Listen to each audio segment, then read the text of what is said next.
Olá pessoal do oitavo ano, vamos aqui seguir com mais um conteúdo.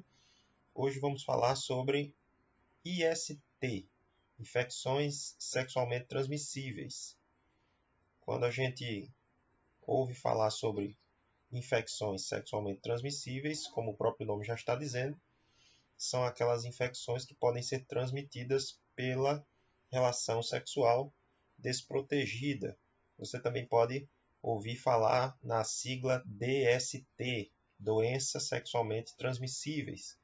Mas a gente vai já já falar sobre a diferença entre DST e IST. Então, quais são os principais sinais de uma IST? Então, tem alguns sinais aqui que eu listei aqui para vocês.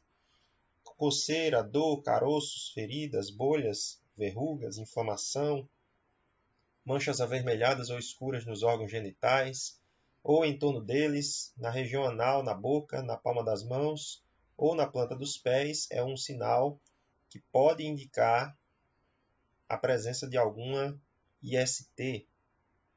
Dor, ardência ou incômodo durante o ato sexual ou ao urinar, necessidade frequente de urinar, a pessoa começa a ir ao banheiro urinar mais do que o normal. Ínguas na virilha, o que são essas ínguas? São inchaços que aparecem em nódulos linfáticos, que são regiões especializadas na produção de células de defesa do nosso corpo. Então, quando existe uma infecção, e no caso aqui específico, quando existe uma infecção sexualmente transmissível, pode acontecer desses nódulos linfáticos, desses locais ficarem inchados, e aí é o que nós chamamos de ínguas. Secreções ou sangue expelidos pelo pênis, mudanças de cor ou cheiro de secreção vaginal, ou dor na parte baixa da barriga, ou baixo ventre. Então, são alguns sinais que indicam ou podem indicar que a pessoa está com alguma IST. Portanto, a presença desses sinais deve ser um alerta para que a pessoa, de fato, procure atendimento médico. Às vezes, esses sintomas não aparecem, e aí por isso que hoje em dia a gente prefere usar a sigla IST, infecções sexualmente transmissíveis, do que usar DST, porque quando se fala doença, é quando já tem os sintomas instalados, já tem os sintomas perceptíveis.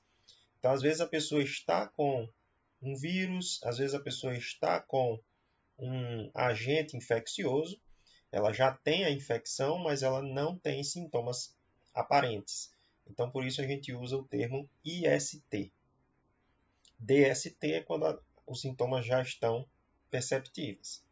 E aí, quando uma pessoa tem um agente infeccioso, mas não tem os sintomas, mesmo assim, a transmissão acontece. Então, por isso que é importante que se detecte por meio dos exames periódicos a presença ou não desses agentes infecciosos. Então, é comum também que haja um período de incubação do agente infeccioso. Por exemplo, um vírus, ele não vai provocar sintomas na pessoa assim que ele entra em contato com a pessoa. Passa-se um tempo até que ele manifeste os sintomas, que a pessoa manifeste sintomas da infecção daquele vírus. Então, a pessoa entra em contato com o vírus e só depois de alguns dias, às vezes algumas semanas, às vezes até meses, é que ela vai ter o aparecimento dos sintomas. Então, isso é o que a gente chama de período de incubação. E, em alguns casos, pode acontecer desses sintomas desaparecerem espontaneamente.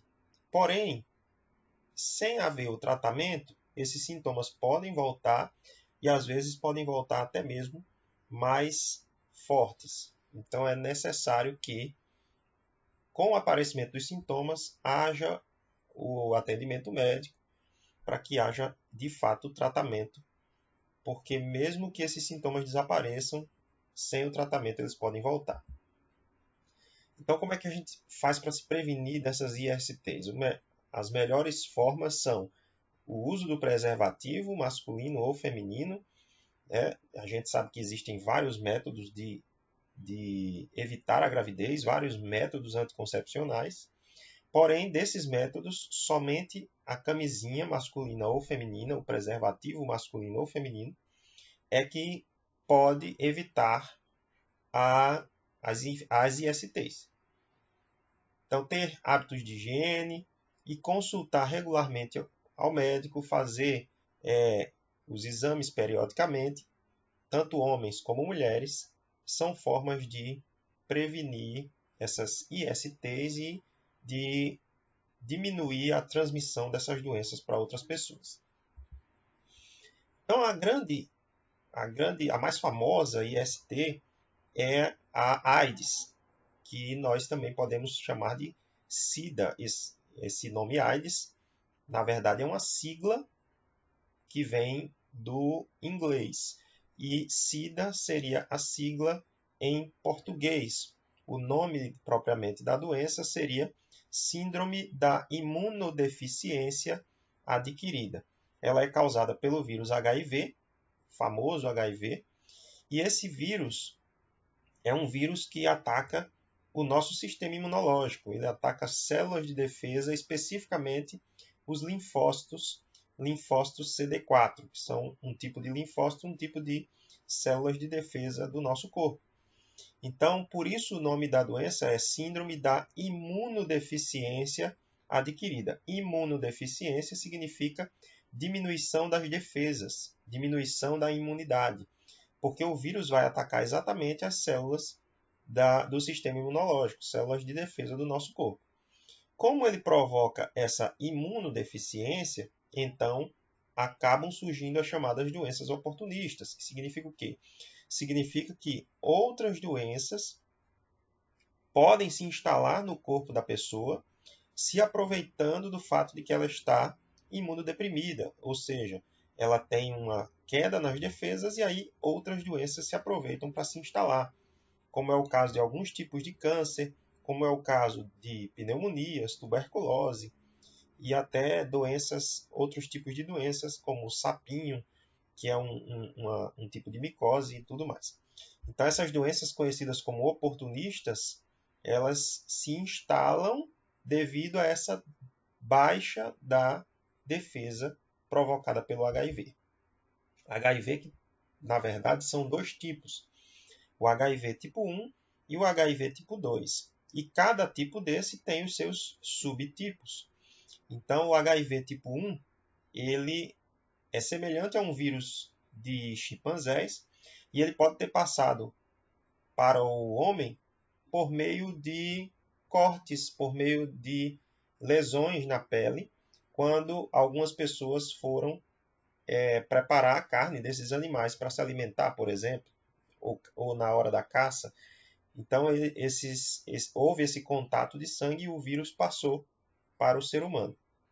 O HIV tipo 2, que é menos disseminado, ele provavelmente passou para o homem da mesma forma que o HIV tipo 1, mas ele veio muito provavelmente de uma outra espécie chamada de macaco verde, ou seja, são vírus que passaram a infectar o homem pela transmissão com outras espécies, no caso aqui, chimpanzés e macaco verde.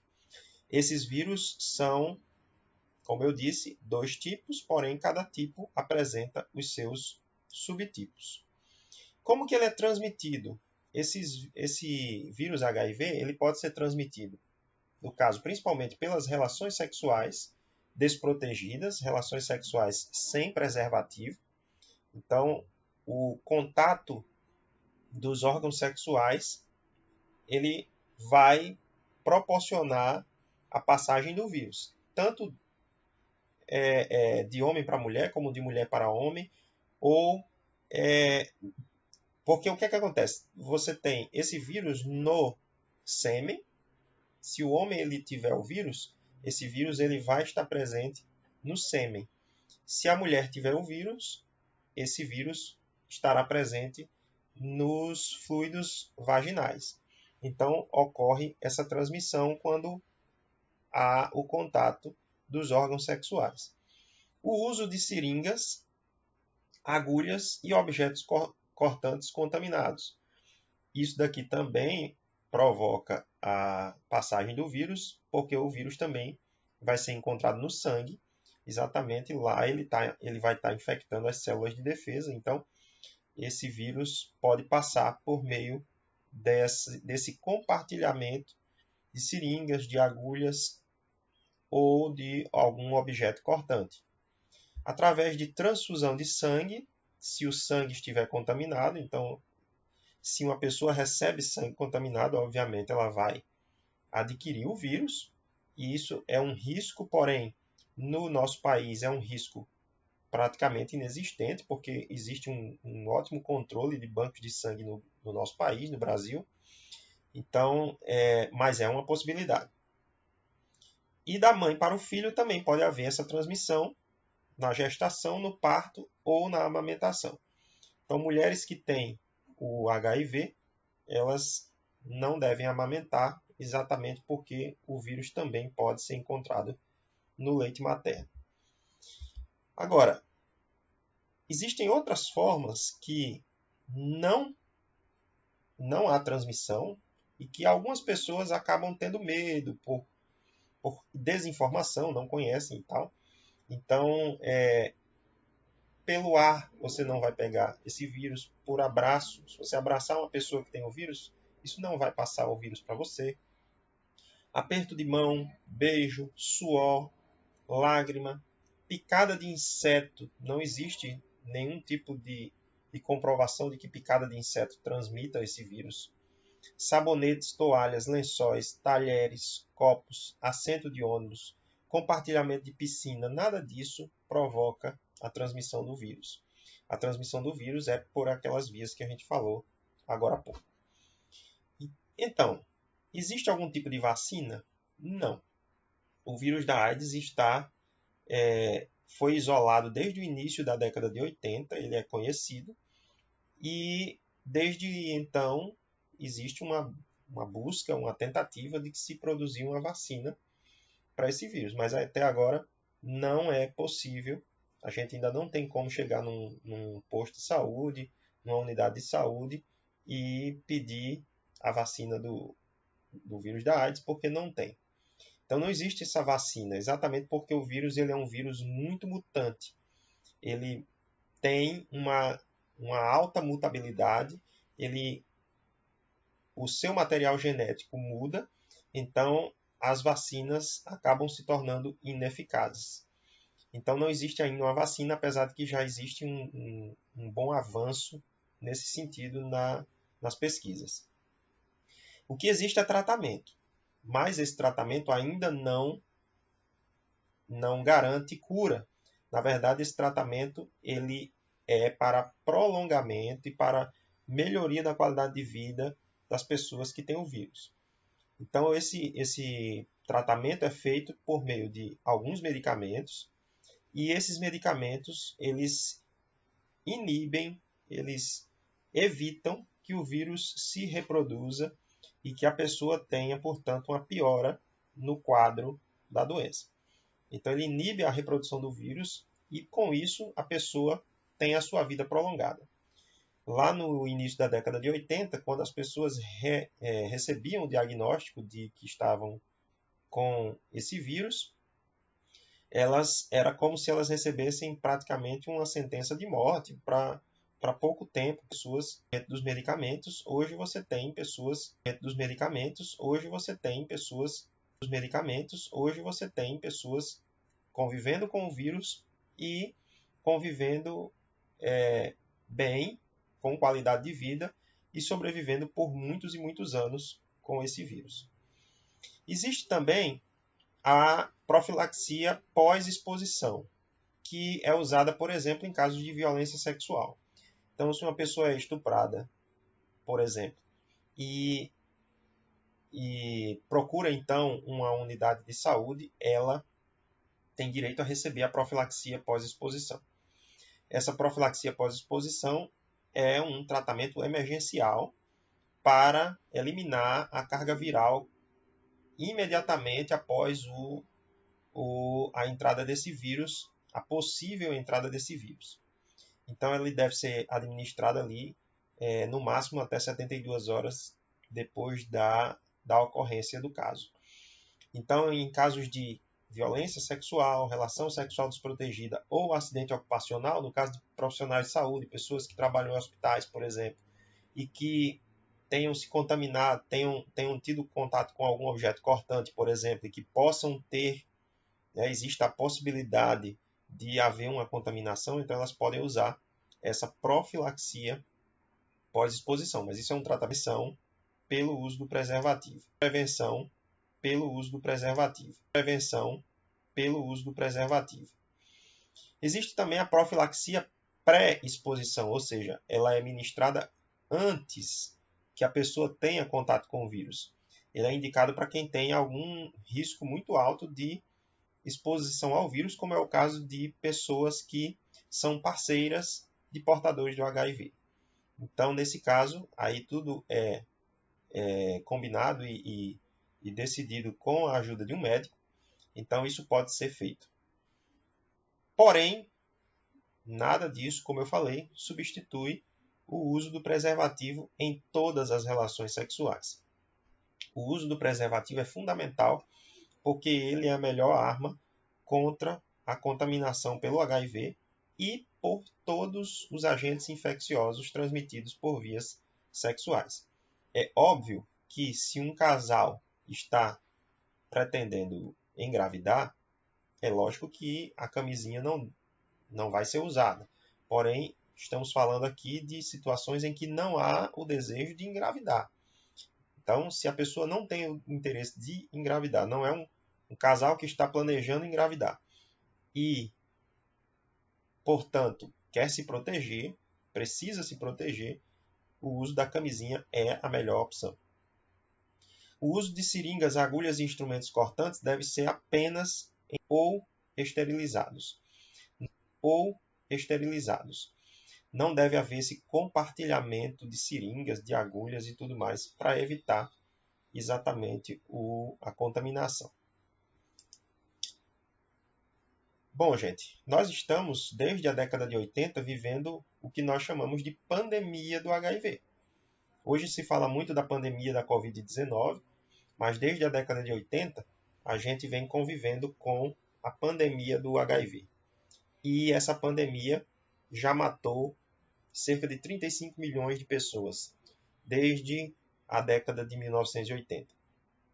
Então, eu coloquei esse gráfico aqui só para vocês terem uma noção, fazer um comparativo aí de quantas mortes cada pandemia dessa já provocou. A pandemia da varíola, que é de séculos atrás, pandemia da gripe espanhola, que foi no início do século passado, a pandemia da AIDS, que ainda estamos vivendo, a pandemia de gripe suína, que é a do vírus influenza A, e agora a pandemia da Covid-19, que desde 2019 está por aí e que já chega aí aos 4 milhões de mortos, infelizmente, no mundo.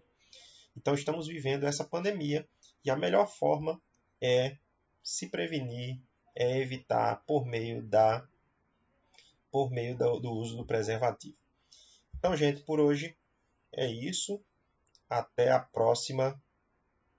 Valeu!